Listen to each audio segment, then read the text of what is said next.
현실적인 삶의 태도들에 대한 변화와 연금 제도 변화에 따른 청소년들의 공무원 시험 쏠림 현상에 대해서 그것이 과연 현명한가 생각해 보겠습니다. 우리나라 청소년들 정말로 유복하면서도 또 정말로 불쌍합니다. 먹고 살 것은 다소 넉넉한 편인데 경쟁도 제대로 하지도 않으면서도 그 압박에 시달리는 학생들, 그 압박 속에서도 일부의 학생은 물론 우리나라에서는 최고라고 하는 명문 대학교들에 진학할 수 있습니다. 그러나 진학을 하더라도 최고의 학교들 중에서도 일부 소수의 학과를 제외하고서는 사회로 나오는 즉시 실업자가 될 가능성이 99%입니다. 물론 엄마 아빠를 타고난 사람들 빼고서는. 그래서 우리 청소년들 학교 생활 마치고 나서 대학교 생활을 해봤자 결국 사회에 나왔을 때는 실업자나 알바로 시작을 하게 됩니다. 이것이 청소년들이 시작부터 갖게 되는 패배감이고 무력감입니다. 그래서 이곳저곳 시험 응시하고 이것저것 찾아다니는 것이 우리나라 청년들의 문화가 돼버렸습니다.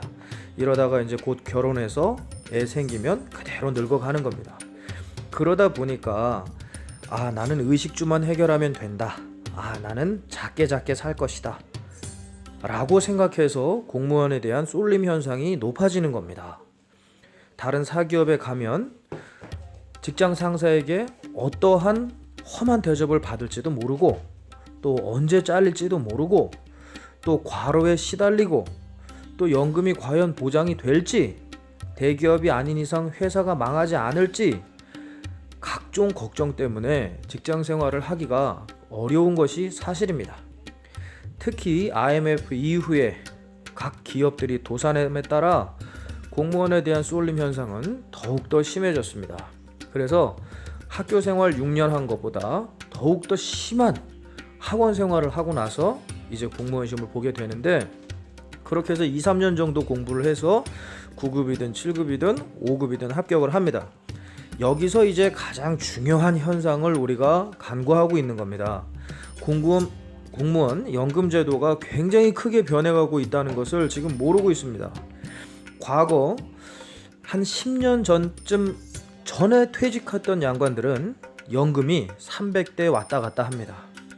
그리고 최근 한 5년 정도쯤에 퇴직한 양반들은 연금이 200대 왔다 갔다 합니다.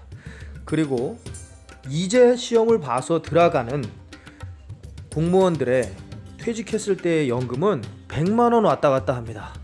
그렇다면 우리가 이걸 잘 알아야 되는데 국민연금과 큰 차이가 안 난다는 겁니다. 만약에 돈이 목적이었다면 절대로 공무원은 메리트가 없는 겁니다. 다만 안정된 생활을 할 수 있는데 그것도 자기의 적성에 따라 토끼장이나 닭장에서 사육되는 느낌으로 살 수도 있는 겁니다. 인생은 짧고 청년 기간을 노력을 했다면 장년 기간에 누리고 노년 기간에 즐기고 이런 균형 있는 생활을 할 수도 있는데 단지 연금과 봉급이 목적이었다면 공무원에 대한 쏠림 현상은 다시 생각해 봐야 됩니다. 물론 자유에는 큰 대가가 따릅니다. 자유를 얻기 위해서 얼마나 많은 나라와 민족들이 수많은 생명을 바쳤습니까? 청소년들도 마찬가지.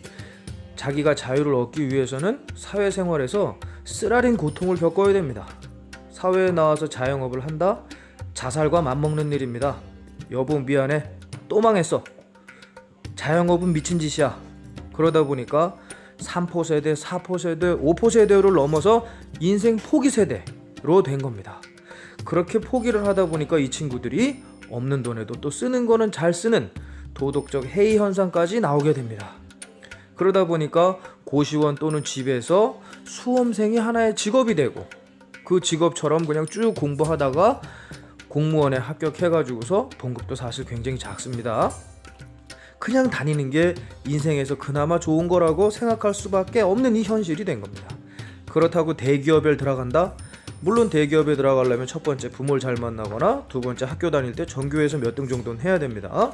그러나 대기업에 가면 뭐합니까? 우리나라 몇 대 재벌들은 절대로 남에게 돈을 안 줍니다. 자기 자식들에게 물려주지 남은 다만 그 기업에 가서 조금 심하게 얘기하면 노비나 노예로 일해주는 것 뿐입니다. 다만 직함만 뭐 과장이네 부장이네 이런 거 주는 것뿐이지 조선시대로 얘기하면 외거노비에 가까운 겁니다. 물론 그것도 못 돌아가서 안달이지만, 여러분이 만약에 재벌의 회장이라면 능력 있는 사람에게 그만한 대가와 그 후계를 주겠습니까? 우리나라 민족 특성상 쉽지 않습니다.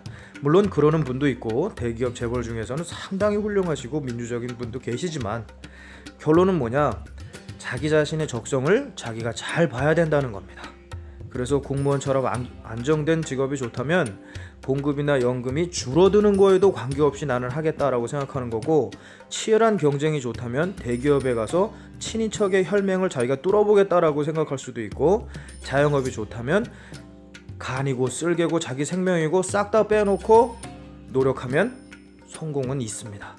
공무원을 해서 만족한다면 그것도 성공이고, 대기업에 가서 자기를 다 바쳤다면 그것도 성공이고, 자영업으로 해서 작든 크든 뭔가 이루었다면 그것도 성공입니다.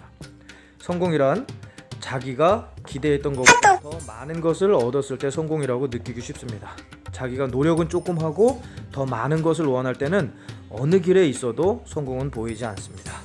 노력은 바다같이 많이, 자기 마음속의 욕심은 가볍고 작게, 그렇게 생각하고 노력을 하면 됩니다. 지금 우리나라 현실에 잘 살기가 사실은 어렵지는 않습니다. 다만 자기 적성이 어디에 있는지 현실을 정확히 보고 실행에 옮기면 됩니다. 연금 제도가 점점 변해가고 있다는 사실도 명심하고, 자기가 적성에 맞는지도 명심하고, 또 대기업, 자영업, 중소기업은 어떤지도 잘 보고, 들판에 혼자 서 있는 것 같은 우리 청소년들이 가진 느낌 이해가 갑니다. 또는 홀로 버려진 것 같은 중장년들의 느낌, 당연히 우리나라 사회에서 흔하게 느낄 수 있습니다. 그렇지만 지금 이 순간 오늘을 즐기고 미래를 철저하게 준비하고 과거를 반성해보면 늘 이룰 수 있을 겁니다.